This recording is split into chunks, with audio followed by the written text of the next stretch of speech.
Welcome to Growing People. I'm John Losey. Have you ever wondered why your brilliant argument based on logic, facts, data, solid, solved, settled science, why that isn't powerful, and why your opponent who you're arguing with has such faulty information, bad data, poor logic? It's just sometimes we're mystified that our reasoning isn't universally accepted. I wonder about that and often get frustrated when in conversations when I'm just not getting through. So I want to talk a little bit about bias and really the most dangerous bias because it gets in the way. So when we talk about bias, we talk about a strong inclination or prejudice for or against someone or something. And it exists in all of us. Bias is. It's just part of who we are. And maybe even bias might be hardwired into how we think. Now, think about that for a second. Our brains are wired to think fast and slow. That's what Kahneman's book, Thinking Fast and Slow, was all about, that we have two systems in our brain.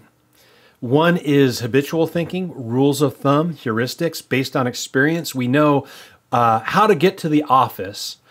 We don't have to look it up on Google Maps every morning in order to get there. It's habitual thinking. And it is a survival mechanism because our brains, when we have to focus, when we have to think, when we have complex thinking to do, we burn glucose. It takes energy to focus. It takes energy to slow ourselves down, get into our prefrontal cortex and really do that executive function type of thinking. It takes energy. And if we had to think through everything in that manner, we couldn't take in enough calories to support our brain. So for survival's sake, our brains have learned how to put things into a way with quick access so that we don't have to engage our focused thinking. We don't have to engage our executive function. We have a habit to deal with that. And whether you're talking about, John Medina talks about it in Brain Rules. One of my favorites is Wait by Frank Partnoy, who talks about slowed down thinking and when habitual thinking works and when it doesn't work. Now, my question is that where bias lives? In our habitual thinking, in these heuristics, these rules of thumb that we apply oftentimes in the wrong context, where we've realized that we are thinking fast, we're thinking habitually, maybe in a situation where we need to slow down. Could that be where the bias comes from? And now let me tell you about what I think is the most dangerous bias, because it keeps us from that critical self-examination of, do we need to slow down? And that's what they call confirmation bias. And to me, this is where a lot of that conflict comes in. We are so convinced of our position that we only seek out confirming data, and any data that doesn't confirm our position, we reject as false. So what happens is we get this self-fulfilling prophecy of, oh, look, this information backs up what I think. Therefore, it's valid, as opposed to taking a critical look at that information. And the opposite is true as well. Whenever we're confronted with conflicting data, we push that off and say, oh, obviously that is biased. That's off. They have a slant. So it keeps us from critical self-examination, from slowing ourselves down and using critical thought. Now, see this a ton. Look at Facebook. Look at all the possibilities that you have on the internet for, number one, for false information, for biased information, but also for finding information that conflicts with your current stance. Now, here's the challenge.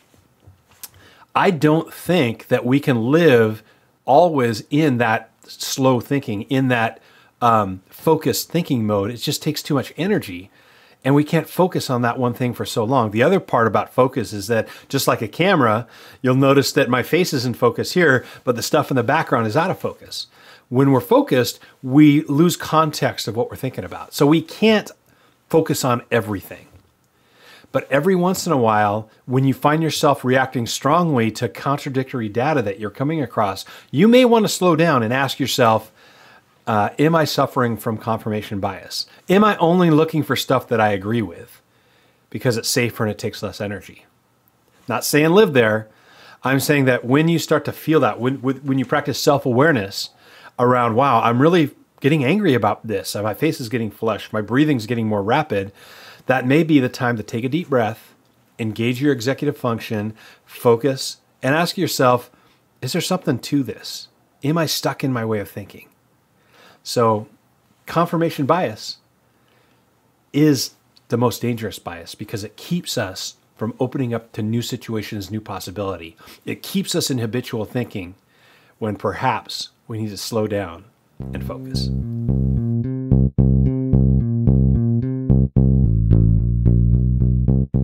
So you just listened to this episode of Growing People. And I'm very interested in your thoughts and insights and stories about this topic. So please leave a comment, put in there how you've seen this happen or maybe where I'm wrong. The only way we're going to continue to grow is if we grow from each other's input and insight. So please leave a comment. And if you like what you heard, please share. Post it on Facebook or LinkedIn or your preferred social media. And let other people see this and comment. And let's build this community of people seeking to grow each other.